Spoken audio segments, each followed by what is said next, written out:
Welcome student. 8th standard मॅथमॅटिक्समध्ये आपला 11 chapter आहे statistics. तर स्टॅटिस्टिक्स मधला प्रॅक्टिस सेट 11.3 आपण या व्हिडिओपासून स्टार्ट करतोय. याच्या आधीचे जे सेकंड सेमिस्टरचे जे प्रॅक्टिस सेट आहेत 10 चॅप्टर पासून त्याचे व्हिडिओ आपण ऑलरेडी बनवलेले आहेत मागच्या सगळ्याचे. त्याची लिंक या व्हिडिओच्या डिस्क्रिप्शन मध्ये आहे खाली. तिथे जाऊन तुम्ही आधीचे व्हिडिओ बघू शकता. म्हणजे 11.2 पर्यंतचे किंवा इतर जे पुढचे होत राहतील त्याचे सुद्धा तिथं तुम्हाला मिळून जातील. या व्हिडिओमध्ये आपण काय बघूया 11.3 हा जो प्रॅक्टिस सेट आहे तो बघूया. तर त्याच्यातला फर्स्ट क्वेश्चन काय आहे, तर show the following information bye percentage bar graph. तर ही जी इन्फॉर्मेशन दिली आहे आपल्याला ती कशाने दाखवायची आपल्याला, पर्सेंटेज बार ग्राफ. इथे ऑलरेडी टोटल आपल्याला दिलेले आहे, म्हणजे टोटल फाइंड आउट करायची गरज नाही. तर लास्ट रो आपण कुठला वाढवणार, तर पर्सेंटेज. प्रत्येकाचं काय करणार, पर्सेंटेज. इथे कुठली इन्फॉर्मेशन दिलेली आहे, डिव्हिजन ऑफ स्टँडर्ड 8.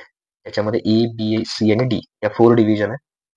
ज्यांना ए ग्रेड मिळाले असे स्टुडंट कुठले आहेत, 45, 33, 10 आणि 15. ए बी सी डी मध्ये टोटल स्टुडंट पैकी त्यांचं पर्सेंटेज काढायचं. रिमेनिंग स्टुडंट त्याच्यामध्ये रिमेनिंग पर्सेंटेज असणार. तर आधी प्रत्येकाचं पर्सेंटेज काढूया, वन बाय वन बघूया कशा प्रकारे पर्सेंटेज काढता येईल. सो त्यातला फर्स्ट वन आहे for A division. In short मी लिहितो फॉर ए. ए मध्ये किती स्टुडंटना मिळालं ए ग्रेड, तर 45. टोटल स्टुडंट किती आहेत, 60. त्याला मल्टिप्लाय किती करायचे, 100. ओके. आता याला जर सिम्प्लिफाय करायला गेला तुम्ही, तर झिरोला झिरो पहिल्यांदा कॅन्सल करा. झिरोला झिरो कॅन्सल केल्यानंतर इथे समजा याला मी जर 6 ला 2 ने डिवाइड केलं किंवा 3 ने डिवाइड केलं, 3 ने डिवाइड केलं तर किती येईल, कितीने डिवाइड करतोय मी, 3 3 2 6. आणि 45 ला जर तुम्ही 3 ने डिवाइड केलं तर किती येणार आहे, 15 येणार. परत इथे जस्ट मिनिट, 2 1 जा 2 आणि 2 5 जा 10. म्हणजे काय काय राहिलं, 15 मल्टिप्लाय 5. तर 15 5 जा किती येणार आहे, 75%. तर तुमचा फर्स्ट पर्सेंटेज काय येणार आहे for division A, 75%. Now for B. B division साठी 33 स्टुडंटना ए ग्रेड मिळाला. टोटल स्टुडंट आहेत 55 मल्टिप्लाय 100. ओके. तर 11 ने डिवाइड करूया सगळ्यात पहिल्यांदा. 11 3 जा 33 आणि इथे 55 ला 11 ने डिवाइड केलं, 11 5 जा 55. ओके, दोघांनाही 11 ने डिवाइड केलं. तर नाव नेक्स्ट 5 1 जा 5 आणि 100 ला जर तुम्ही 5 ने डिवाइड केलं, 100, 5 2 जा 10 आणि वरची 0 म्हणजे 20. किती राहिले, 3 मल्टिप्लाय 20. तर किती येणार आहे, 3 2 जा 6 म्हणजे 60%. तर दुसऱ्यासाठी किती येणार आन्सर, 60%. ओके. तर हे सेकंड लिहिलं 60%. नाव third one for C division. C division मध्ये टोटल किती आहेत, ए ग्रेड मिळालेले किती आहेत, 10. आणि टोटल 40 स्टुडंट आहेत, मल्टिप्लाय 100. समजा याला सिम्प्लिफाय केलं आपण, 0 ला 0 कॅन्सल झाले. तर 10 मल्टिप्लाय 10 किती येणार, 100. 100 ला 4 ने डिवाइड करा, किती येणार, खाली इथं 4 राहिला, 4 ने डिवाइड करा म्हणजे किती येणार, 25%. ओके, 25%. आता लास्ट 15/75 फोर्थ वन म्हणजे फॉर डी. डी मध्ये 15/75 मल्टिप्लाय 100. 15 स्टुडंटना ए मिळाले, टोटल 75 आहे. 15 1 जा 15, 15 5 जा 75. ओके. परत 5 1 जा 5, 5 2 जा 10 आणि वरची 0 म्हणजे 20. सो 1 into 20 म्हणजे 20%. ओके. Fourth one 20%. तर A B C D total आपण हे केलं. ए चा किती आला, 75% आला. ओके. त्यानंतर बी चा किती आलेला आहे, 60%. सी चा आला 25% आणि डी किती आलेला आहे, 20%. आता याचा यूज करून आपण ग्राफ ड्रॉ करूया. ओके. आता ग्राफ घेऊया आपण. तर आता जो ग्राफ आहे तो आपण ड्रॉ करायला घेऊया. पहिल्यांदा एक्स आणि वाय ऍक्सिस. हे दोन्ही ऍक्सिस पहिल्यांदा घेऊया, एक्स अँड वाय ऍक्सिस. आणि इथे 0.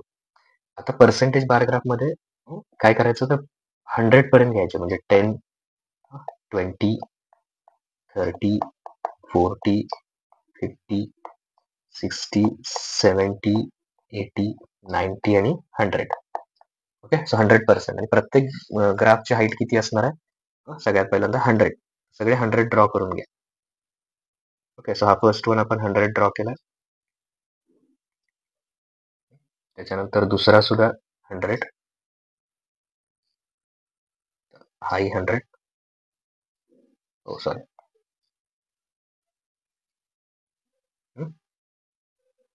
Third one 100.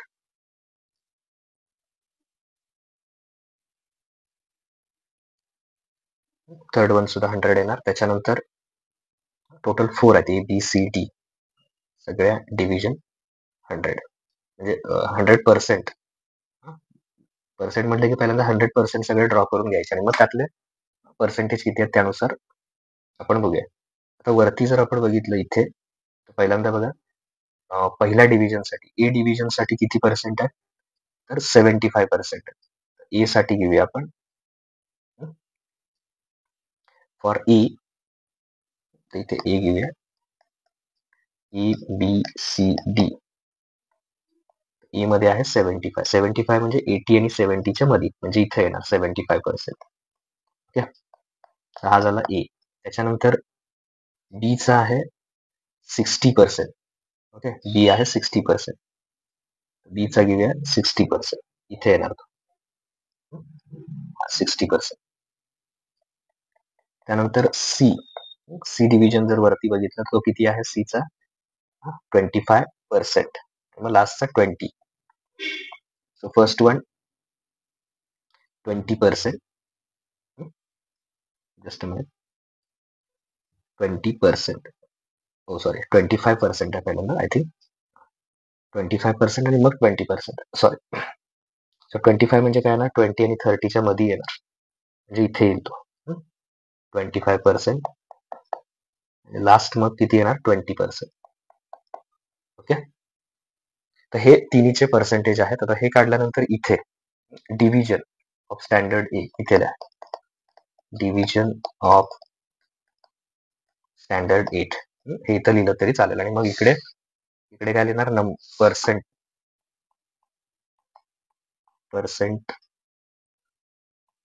Percentage of students किंवा पर्सेंट स्टुडंट असं लिहिलं तरी चालेल, पर्सेंट ऑफ स्टुडंट. ते इकडे लिहिलं एक्स आणि वाय ऍक्सिस वर. परत स्केल लिहूया, scale on Y axis 1 centimetre is equal to 10% students. त्याच्यानंतर हे दोन यूज केले होते आपण, तर हे एक ब्लँक ठेवला किंवा त्याच्यात डॉटेड दाखवलं तरी चालेल. Students securing A grade A student असं शॉर्ट मध्ये लिहितो मी. तुम्ही ते पूर्ण सेंटेन्स लिहिलं तरी चालेल, ग्रेड ए स्टुडंट्स किंवा स्टुडंट्स हू सिक्युरिंग ग्रेड ए. आणि जो ब्लँक आहे तो रिमेनिंग स्टुडंट्स, म्हणजे बाकीचे ज्यांना ग्रेड ए मिळाला नाही ते रिमेनिंग स्टुडंट्स. ओके, तर हे आपल्याला एक्स आणि वाय ऍक्सिस वरून मिळाले. ग्राफ काढला व्यवस्थित, पर्सेंटेज वगैरे एकदा चेक करा, म्हणजे तुमचा ग्राफ रॉंग येणार नाही. तर हा झाला फर्स्ट वन. आता सेकंड क्वेश्चन बघू. नाव second question, observe the following graph and answer the questions. आता इथे तुम्हाला ऍक्च्युली ग्राफ ड्रॉ करायची गरज नाही. इथे जो ग्राफ दिलाय तुम्हाला, तर हा ग्राफ काय करा, रीड करा व्यवस्थित, आणि मग त्याच्यावरचे क्वेश्चन आन्सर जे आहे ते तुम्ही काय करा, सॉल्व्ह करा. तर फर्स्ट क्वेश्चन किंवा आधी ग्राफ काय बघा, there are some farmers Ajita, Yash, Ravi and Sudha and their production in farms, म्हणजे त्यांच्या शेतीमध्ये त्यांनी किती प्रोडक्शन घेतले फार्म मध्ये, ते इथं दिलेलं आहे. प्रोडक्शन ऑफ तूर या कलरने दाखवलं इथे, आणि जे व्हाईट कलर मध्ये आहे ते प्रोडक्शन ऑफ ग्रॅम. ओके, हे दोन्ही इथे दाखवलं. तर त्याचं रिडिंग करायचं ग्राफचं आणि त्याचे फक्त आन्सर्स लिहायचे. So first question is state the type of bar graph. तर कुठल्या टाईपचा बार ग्राफ आहे तो, फर्स्ट वन आन्सर काय येणार, पर्सेंटेज बार ग्राफ. कारण सगळे जर 100 हाईट असेल तर आउट ऑफ 100 असतो तो, म्हणजे percentage bar graph. Okay, it is called percentage bar graph. नाव second, how much percent is the tur production in the total production of Ajita's farm. आता बघा, अजिताच्या फार्म मध्ये तूरचं प्रोडक्शन हे इथपर्यंत आहे, म्हणजे ब्ल्यू कलर मध्ये आहे. ओके, तर ते किती पर्सेंट आहे ते विचारलं. किती पर्सेंट म्हणजे कसं काढणार, इथे जो दिसतोय तो नंबर 60%. सो सेकंडचा आन्सर काय येणार, अजिताच्या मध्ये किती पर्सेंट तूर प्रोडक्शन आहे, दोन्हीच्या कम्पॅरिझन मध्ये 60%. Now compare the production of gram in farms of Yash and Ravi and state whose percentage of production is more and by how much. आता थर्ड वन बघा. तर सगळ्यात पहिल्यांदा तुम्हाला काय करावं लागेल? Production of gram. Okay, production of gram, production of gram. पहिल्यांदा नाव घेतलं त्यांनी Yash. In Yash farm. Okay, यशच्या फार्म मध्ये ग्रॅमचं प्रोडक्शन. आता ग्रॅमचं प्रोडक्शन हे व्हाईट कलर मध्ये आहे. त्याचा डिफरन्स लक्षात घ्या. टोटल 100% आहे. ओके, टोटल किती आहे? 100%. त्यात यशचं 50% काय आहे? तूर आहे. त्यामुळे राहिलेला हा किती असणार आहे? अगेन 50%. सेम सेंटेन्सला production of gram in Ravi. Comparison कोणाशी करायला सांगितलं? यश अँड रवी. रवीच्या बाबतीत किती येणार आहे बघा. तर रवीचा कॉलम हा थर्ड आहे. त्याच्यामध्ये 70% काय आहे? तूर आहे. तर राहिलेलं 100 मधलं 70 किती तूर झालं. तर 80, 90, 100 म्हणजे किती झाले? हे 30 झाले. हे 30 आणि हे आधीचे 70. म्हणजे त्याचं ग्रॅमचं प्रोडक्शन किती असणार आहे? तर 30%. म्हणजे कुणाचं जास्त आहे? यशचं. Okay, therefore Yash production of gram is 50 minus 30. रफली करा, काय करणार? 50 मायनस 30 किती percent? Is 20% more than 20% more than Ravi. Okay, 20% more than Ravi. म्हणजे दोघांचं प्रोडक्शन काढायचं. यशचं जास्त आहे. कितीने जास्त आहे? मोर. How much more? त्याला काय करणार? मायनस करणार. 50 मायनस 30 20% ने जास्त करणार. मोर. ओके, ना fourth one. Whose percentage of production of tur is least. सगळ्यात कमी प्रोडक्शन कुणाचं आहे याच्यात? तूर प्रोडक्शन. तर बघा, सुधा इथे सगळ्यात 40% तिचं कमी आहे. बाकीचं सगळ्यांचं जास्ती आहे. इथं बघू शकता तुम्ही. Okay, so fourth answer whose म्हटलं. कुणाचं? Sudha. And fifth one, state the production percentage of tur and gram in Sudha's farm. सुधाच्या फार्म मध्ये तूरचं प्रोडक्शन सेपरेटली घ्या आपण. Sorry, fifth one, tur and gram सुधाच्या याच्यामध्ये किती आहे बघा. सुधासाठी तुम्हाला हा कॉलम बघावा लागेल. ओके, तर याच्यामध्ये 40% काय आहे? तूर आहे. इथे लिहूया 40%. आणि राहिलेलं काय असणार आहे? हे 100 मधून किती मायनस करावं लागणार? 40. म्हणजे हे किती असणार? 60 आणि हे 40. टोटल 100 होणार. वरचं किती असणार आहे? 60%. ग्रॅम 60% सुधाच्या बाबतीत. ओके, असे टोटल 5 क्वेश्चन इथं आपले झालेले आहेत. म्हणजे या सेकंड क्वेश्चन मधले अजून एक ग्राफ राहतोय आपलं थर्ड क्वेश्चनचा, तो बघूयात. Now third question, the following data is collected in a survey of some students of 10th standard from some school. Draw the percentage bar graph of the data. Okay, तर काही school दिलेले, स्कूलला number दिला first, second, third, fourth. आणि जे 10th स्टँडर्डचे students आहेत, तर ते 10th नंतर सायन्सकडे जाणार की कॉमर्सकडे, याचा एक सर्वे केलाय. आणि त्या सर्वेच्या बेसिसवर इथे हा एक डेटा आपल्याला दिलेला आहे आणि त्याचा आपल्याला पर्सेंटेज बार ग्राफ काढायचा. तर पर्सेंटेज बार ग्राफ मध्ये सगळ्यात पहिल्यांदा आपण इथे एक एक्स्ट्रा रो ऍड करूया. टोटल आणि मग पर्सेंटेज. एकाचं पर्सेंटेज काढलं की दुसऱ्याचं पर्सेंटेज हे रिमेनिंग असतं, राहिलेलं असतं. ओके, सगळ्यात पहिल्यांदा एक टोटलचा कॉलम करूया. सो टोटल करत असताना 90 प्लस 160. सो टोटल किती येणार आहे? 150 येणार. ओके, अगेन 60 प्लस 20 किती येणार आहे? 80. 25 प्लस 25 केलं तर किती येणार? 50. आणि 25 प्लस 25 50 येणार. आणि 16 प्लस 24. सो हे किती येईल? 40 ना. 90 plus 60 150. 60 plus 20 80. 25 plus 25 50. And 16 upon 16 plus 24 त्याची ऍडिशन किती येणार? 40 येणार. तर हे कॅल्क्युलेट केल्यानंतर आता आणखीन एक कॉलम मी त्याच्यात ऍड करतो. तो कॉलम असा घेऊया, percentage for science stream. Okay, just a minute. Percentage for science stream. तर सायन्स स्ट्रीमसाठीचं जो पर्सेंटेज आहे ते कॅल्क्युलेट करायचं. रिमेनिंग आपोआप कॉमर्सचं असणार आहे. ओके. हा एक एक्स्ट्रा पर्सेंटेजचा कॉलम आपल्याला लागणार. आता पर्सेंटेजचं कॅल्क्युलेशन तुम्ही एकतर डायरेक्ट याच्यात आन्सर रफ करून दिलं तरी चालेल. एक्सप्लेन करण्यासाठी मी खाली घेतो. आता बघा, फर्स्ट स्कूल. जर पर्सेंटेज काढायचं असेल तर सायन्ससाठी नंबर किती आहे? 90. कारण सायन्सचा काढायचा आपल्याला पर्सेंटेज. 90 upon 150 multiply 100. ओके. तर हे जर तुम्हाला सॉल्व्ह करायचं असेल तर इथे काय होणार? 0ला 0 कॅन्सल होईल. परत इथे 3 ने डिवाइड करूया. कशाने डिवाइड करतोय? 3 ने. 3 3 जा 9, 3 5 जा 15. तर पहिल्यांदा 3 ने डिवाइड केला, आता 5 ने डिवाइड करतोय. 5 1 जा 5, 5 2 जा 10. म्हणजे कुठले नंबर राहिले? फक्त 3 आहे, 2 आणि ही वरची 0 एक आहे, तर इथे 30 होणार. म्हणजे हे आपण जस्ट मिनिट इथे, ओके, कारण 90चा तो 0 आहे, तो वरचा 0 3, म्हणजे ते 30 होणार. 30 मल्टिप्लाय 2, 30 मल्टिप्लाय 2 किती येणार? 60%. ओके. ते केल्यानंतर इथे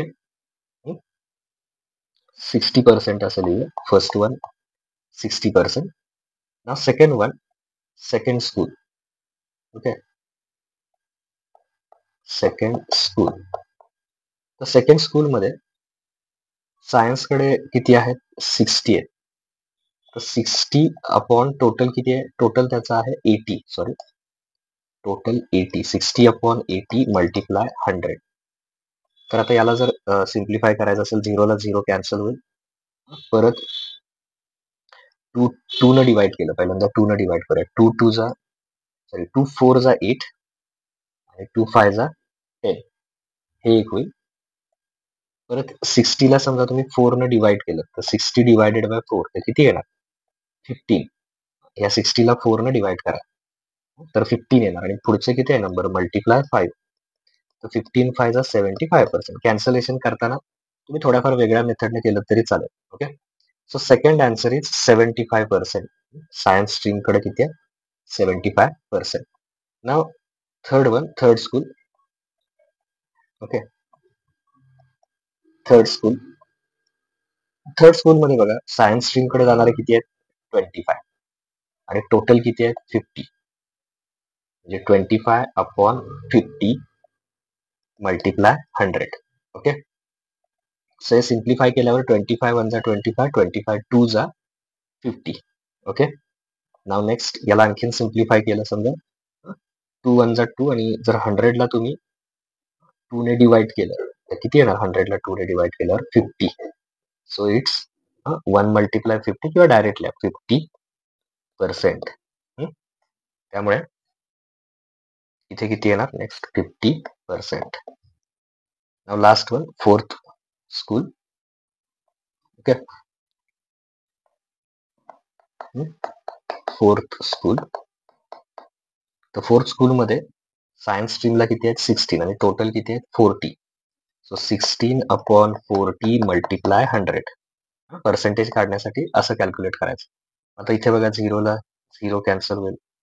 परत 4 1 जा 4, 4 4 जा 16. सो वरती 4 येईल, म्हणजे 4 मल्टिप्लाय काय राहिले? 10. म्हणजे 4 मल्टिप्लाय 10 किती येणार? 4 10 जा 40%. तर हे सगळे काय करायचे आपण? आधी पर्सेंटेज सायन्सचे कॅल्क्युलेट करायचे. सायन्सचे कॅल्क्युलेट केल्यानंतर आपण काय करणार? रिमेनिंग जे असणार ते आपले काय असणार आहे? तर कॉमर्सचे असणार. आता ग्राफ काढायला घेऊया आपण. आपोआप राहिलेले कॉमर्सचे येणार आहे, तुम्हाला वेगळे कॅल्क्युलेट करायची गरज नाही. सो आता ग्राफ पेपरवर आपण ड्रॉ करूया. तर पहिल्यांदा ग्राफ पेपरवर एक्स आणि वाय ऍक्सिस, हे दोन्ही ऍक्सिस पहिल्यांदा ड्रॉ करून घ्या. आता एक्स आणि वाय ऍक्सिस ड्रॉ केल्यानंतर इथे आपण पहिल्यांदा स्केल घेऊया. आता पर्सेंटेज बार ग्राफ आहे, त्यामुळे सगळे 100% पर्यंत ग्राफ होणार. 100% पर्यंत जर ग्राफ कन्सिडर केले आपण, समजा इथे घेतला 100. ओके. त्याच्यानंतर सॉरी 100 ना, 10च्या मल्टिपल मध्ये 10%, 20, 30, 40, 50, 60, 70, 80, 90 आणि 100%. ओके. तर इथे तुम्ही काय करायचे, पहिल्यांदा 100 वर्ड 0 to 100, कारण पर्सेंटेज बार ग्राफ आहे आणि सगळ्या बार ग्राफची हाईट पहिल्यांदा काय घ्यायची, तर 100 घ्यायची. ओके, तर इथं आपण स्टार्ट करताना म्हणजे इथे प्रत्येक बार ग्राफ कितीचा काढूया आपण, 100चा. ओके, नंतर मग आतले पर्सेंटेज कसे आहेत त्यानुसार ठरवूया. इथे बघा, हा फर्स्ट वन आहे, फर्स्ट स्कूल 100. मध्ये परत 1 सेंटीमीटरचा गॅप ठेवा, इथेही 100. Then third school 100. Okay, and last one fourth school सुद्धा काय ना, हे फर्स्ट 100%, 3 झाले, लास्ट वन 100. तर मागच्या वेळी आपण पर्सेंटेज पण काढलेत, ते आता आपल्याला लागणार आहे. इथे बघा, first school, second school, third and fourth, इथेल्या हे स्कूल आहेत. मग आता याच्यामध्ये फर्स्ट मध्ये आपला पर्सेंटेज किती आला होता बघा, इन्क्लिनेशन टुवर्ड्स द सायन्स, तर किती आला होता तो, 60%. त्यामुळे पहिल्यांदा मार्क करा 60% आणि इथे असे दाखवा 60%, इन्क्लिनेशन टुवर्ड्स द सायन्स. त्याच्यानंतर दुसऱ्यामध्ये सेकंड स्कूलमध्ये किती पर्सेंट आला होता, 75 म्हणजे 70 आणि 80च्या मध्ये, इथे येणार तो 75%. ओके, तर हा 75%चा काय करा, इथे पर्सेंटेज वर्गात दाखवा, 70 आणि 80च्या मध्ये कोण येणार, 75 येणार. ओके, सो सेकंड स्कूलमध्ये सायन्सचं किती आहे इन्क्लिनेशन, 75%. त्याच्यानंतर थर्ड स्कूलमध्ये इन्क्लिनेशन टुवर्ड्स द सायन्स 50% आहे, तर तो इथे येणार 50%. ओके, तर हा 50%. आता वरचा जो आहे तो सगळा इथे, तर हवा तर तुम्ही असं दाखवू शकता, तर तो कॉमर्सचा असणार आहे, म्हणजे म्हणून आपल्याला कॉमर्सचं काय करावं लागणार नाही, वेगळे पर्सेंटेज काढावे लागणार नाही. रिमेनिंग पार्ट कॉमर्स 3 असते तर मग आणि काढावं लागलं असतं आपल्याला. आता फोर्थ वन 40 तिथे आहेत, सॉरी 40% म्हणजे इथे येणार 40% फोर्थ स्कूलमध्ये. सो रिमेनिंग काय असणार आहे, कॉमर्स. आता स्केल घ्यायचं, scale on Y axis 1 centimetre is equal to 10% of student लिहा, किंवा जरासं टोटल 10% ऑफ टोटल स्टुडंट्स, जे काही टोटल स्टुडंट आहे त्याच्यात 10% आपण इथे स्केल घेतो पर्सेंटेज मध्ये. सो हे झालं 1 सेंटीमीटर. परत इथे हे जे दाखवलंय आपल्याला, तर हे याच्यात काय, inclination towards science stream, inclination towards, textbook मध्ये स्पेलिंग आहे त्याचं, शॉर्ट मध्ये लिहितो मी, इन्क्लिनेशन टुवर्ड्स सायन्स स्ट्रीम. तर आणि दुसरं जे आहे, जे आपण असं डॉटेड दाखवलेलं आहे, तर इन्क्लिनेशन टुवर्ड्स कॉमर्स स्ट्रीम. हे दोन्ही काय करा, त्याच्यात नोट करा. तर असं स्केल सगळं लिहिलं, इथे स्कूल लिहायला पाहिजे तुम्हाला, हे लिहिलेलं आहे, आणि इकडं पर्सेंट ऑफ स्टुडंट, इकडे वाय ऍक्सिस वर इथे लिहा पर्सेंटेज ऑफ स्टुडंट, ते इकडे लिहा पर्सेंट ऑफ स्टुडंट. तर हा तुमचा ग्राफ मग कम्प्लीट होईल. हा झाला बारग्राफ, म्हणजे टोटल जे 3 क्वेश्चन आहेत ते आता आपण इथे कम्प्लीट केलेले आहेत. पर्सेंटेज जर करेक्ट आले तर पर्सेंटेज बारग्राफ ते चुकणार नाही, फक्त पर्सेंटेज एकदा करेक्शन म्हणजे काय असेल ते चेक करा, म्हणजे ते होऊन जाईल. तर इथं आपला हा जो 11.3 आहे तो कम्प्लीट होतो. नेक्स्ट व्हिडिओमध्ये आपण 12.1 जो आहे आपला प्रॅक्टिस सेट, तो स्टार्ट करूया, न्यू चॅप्टर. Okay, thank you. आणि इतर प्रॅक्टिस सेट जे आहेत त्या सगळ्याची लिंक खाली डिस्क्रिप्शन मध्ये आहे, तिथे जाऊन तुम्ही बाकीचे प्रॅक्टिस सेट बघू शकता. थँक्यू.